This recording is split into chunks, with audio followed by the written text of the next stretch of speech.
ए जी सुनो तनी का हो? कहनी है कि एगो बात पूछे के रहे रउआ से। पूछा। अच्छा ये बताई रउआ में दिक्कत बा कि हमरा में दिक्कत बा? तू कौन दिक्कत के बात करत अड़ो हमरा से?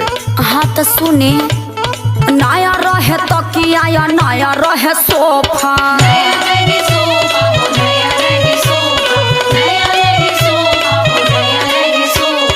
वही घड़ी गोदिया में दिहल तू तोहफा।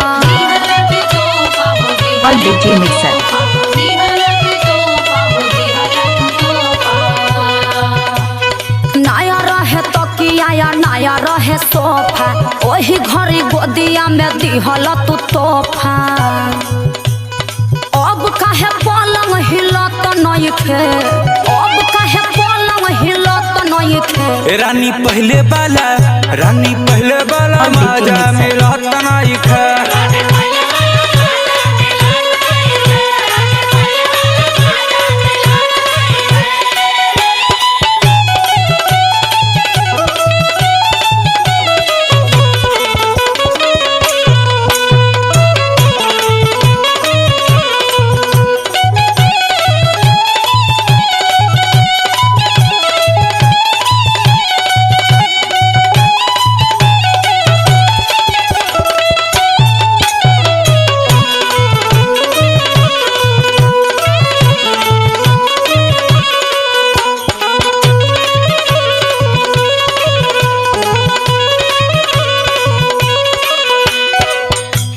एगो ऊ दिन रहे, बाकी ऊ दिन के याद करके अब कोनो फायदा नहीं है। अब तो खाली हाथ है मेजे के बाद। अरे कौना दिन के बात करत रहो? सुने के बाद तो सुना। धनी चमकता रहे बातनावा,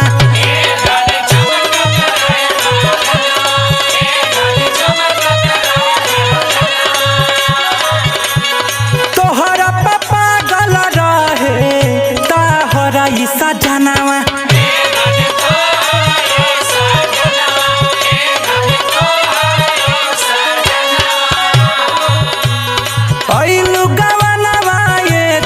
चमकता रहे बादनावा, तोहरा पापा गल रहे ताहरा ईसा जनावा।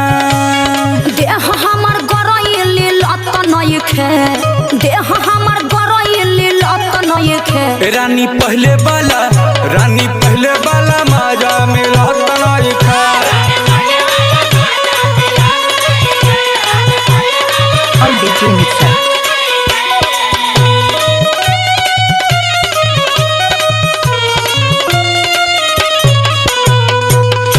masti.in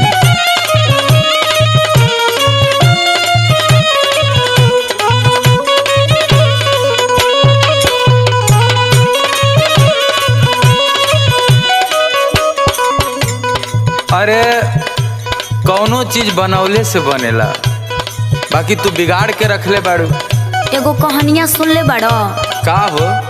आन के रानी अपन कानी अपने कामे आई। हाँ ये तो हमारा पता बा कि कतना काम आई, हमार जियरे जाना था। 7 दिन पर एक बेर काहे धनी हो ना हालू,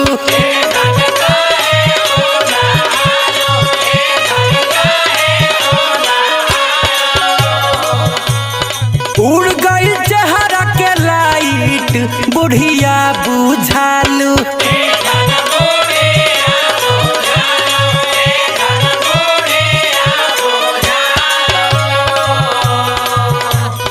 7 दिन पर एक बेर काहे धनी हो ना हालू, उड़ गई चेहरा के लाइट बुढ़िया बुझालू।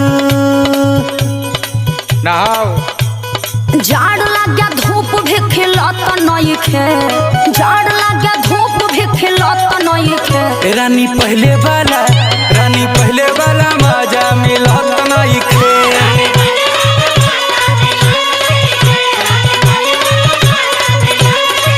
रानी पहले वाला मजा मिलत नइखे।